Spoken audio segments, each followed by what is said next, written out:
നമസ്കാരം, ഇത് the Indian.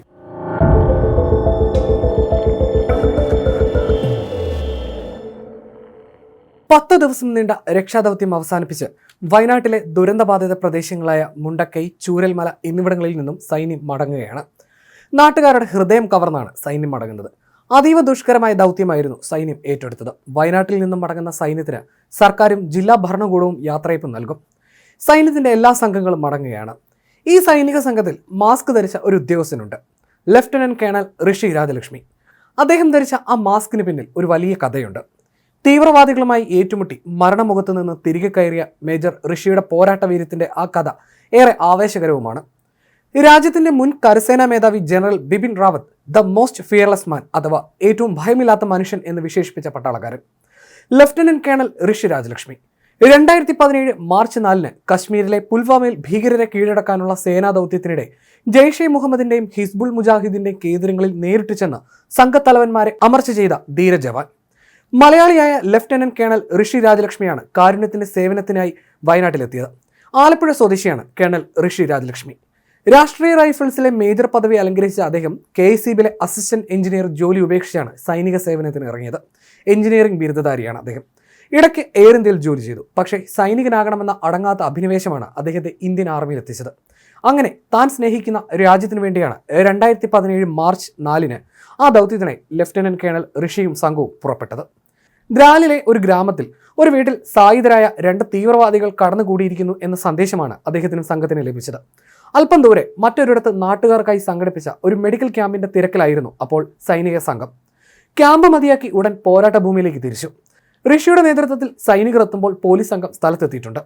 തീവ്രവാദികൾ ഒളിച്ചിരിക്കുന്ന ആ വീട് മനസ്സിലാക്കി. ഏറെ ഉയരത്തിൽ 3 നിലകളുള്ള ഒരു വീട്, പാറക്കൂട്ടം നിറഞ്ഞ പ്രദേശം, അങ്ങനെ എല്ലാം കൊണ്ടും അതിദുർഘടമായ സാഹചര്യം. ഇവയെല്ലാം മറികടന്ന് മിനിറ്റുകൾ കൊണ്ട് സൈന്യവും പോലീസും വീട് വളഞ്ഞു. വെടിവെപ്പോ സ്ഫോടനമോ വേണ്ടി വന്നാൽ കൂടുതൽ ആളപായവും പരുക്കും ഒഴിവാക്കുന്നതിനായി ഋഷിയും മറ്റ് 2 സൈനികരും ചേർന്ന് സമീപത്തെ 2 വീടുകൾ കൂടി ഒഴിപ്പിച്ചു.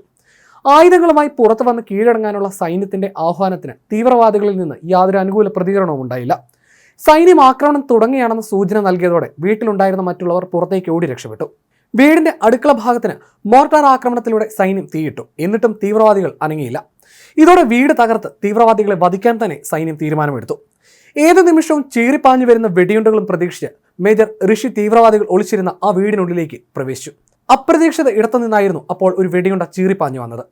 മുകൾ നിലയിൽ നിലയുറപ്പിച്ചിരുന്ന തീവ്രവാദികൾ ഗോവണിപ്പടിക്ക് മുകളിൽ നിന്നാവണം വെടിയുതിർത്തത്. ആദ്യ വെടിയുണ്ട ഹെൽമറ്റിൽ ഉരസി ഋഷിയുടെ മൂക്ക് തകർത്ത് കടന്നുപോയി. രണ്ടാമത്തേതായിരുന്നു അദ്ദേഹത്തിന് ഈ ഒരു അവസ്ഥയിൽ എത്തിച്ചത്. അതായിരുന്നു കൂടുതൽ മാരകമായി മുറിവേൽപ്പിച്ചത്. അതിൽ താടിയിലാണ് തകർന്നത്. വെടിയേറ്റ് തന്നെ രക്ഷപ്പെടുത്താനായി കൂടുതൽ സൈനികർ വീടിനുള്ളിൽ പ്രവേശിച്ചാൽ അവർക്കും വെടിയേൽക്കുമെന്ന് മനസ്സിലാക്കി ഋഷി പുറത്തേക്ക് ഇഴഞ്ഞു നീങ്ങി എത്തുകയായിരുന്നു. അതോടൊപ്പം ഇവിടെ എത്തി തീവ്രവാദികളെ വധിക്കുക എന്ന ലക്ഷ്യം യാഥാർത്ഥ്യമാകാനും അദ്ദേഹത്തിന്റെ സംഘത്തിനും സാധിച്ചു. ത്രാലിൽ നിന്ന് 30 കിലോമീറ്ററിലേറെ ദൂരം താണ്ടിയാണ് മേജർ ഋഷിയുമായുള്ള ആംബുലൻസ് ശ്രീനഗറിലെ ആശുപത്രിയിലെത്തിയത്. ഒരു വട്ടം പോലും കാണാൻ കഴിയാത്തത്ര ഭീകരമെന്നാണ് ഋഷിയുടെ പരിക്കേറ്റ മുഖം കണ്ട് അന്ന് ഡോക്ടർമാർ പോലും പറഞ്ഞത്. തന്റെ പരിക്ക് കണ്ട് ഞെട്ടി നിന്ന ഡോക്ടർമാർക്ക് നേരെ കൈ ഉയർത്തി തംസപ്പ് ചിഹ്നം കാണിച്ച് അവരെ വീണ്ടും ഋഷി ഞെട്ടിച്ചു. ഇന്ത്യൻ സൈന്യത്തിൽ നിന്ന് ലഭിച്ച കഠിനമായ പരിശീലനമാണ് ആ സാഹചര്യത്തിൽ അങ്ങനെ ചെയ്യാൻ ശക്തി പകർന്നതെന്നാണ് ലഫ്റ്റനന്റ് കേണൽ ഋഷി പറയുന്നത്. സൈനിക ആശുപത്രിയിലെ ഫിസിയോതെറാപ്പിസ്റ്റാണ് ഋഷിയുടെ ഭാര്യ ക്യാപ്റ്റൻ അനുപമ. ജീവനതുല്യം സ്നേഹിക്കുന്ന ഭർത്താവിന് ഗുരുതരമായി പരിക്കേറ്റിട്ടും തളർന്നു പോകാതെ ഡോക്ടർമാർക്കും മറ്റ് ആരോഗ്യ പ്രവർത്തകർക്കും ഒപ്പം ഋഷിക്കൊപ്പം അനുപമയും ഉണ്ടായിരുന്നു. ഭീകരാക്രമണത്തെ തുടർന്ന് തീവ്രപരിചരണ വിഭാഗത്തിൽ കഴിയുമ്പോഴായിരുന്നു Bipin Rawat the most fearless man എന്ന് വിശേഷിപ്പിച്ചത്.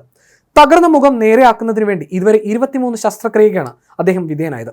അന്നു മുതലാണ് ഋഷി മാസ്ക് ധരിച്ചു തുടങ്ങിയത്. വയനാട്ടിലെ ദുരന്തമുഖത്ത് രക്ഷാപ്രവർത്തനത്തിന് നേതൃത്വം നൽകുമ്പോഴും ധീരതയുടെ അടയാളമായി ആ മാസ്ക് അദ്ദേഹത്തിന്റെ മുഖത്തുണ്ടായിരുന്നു.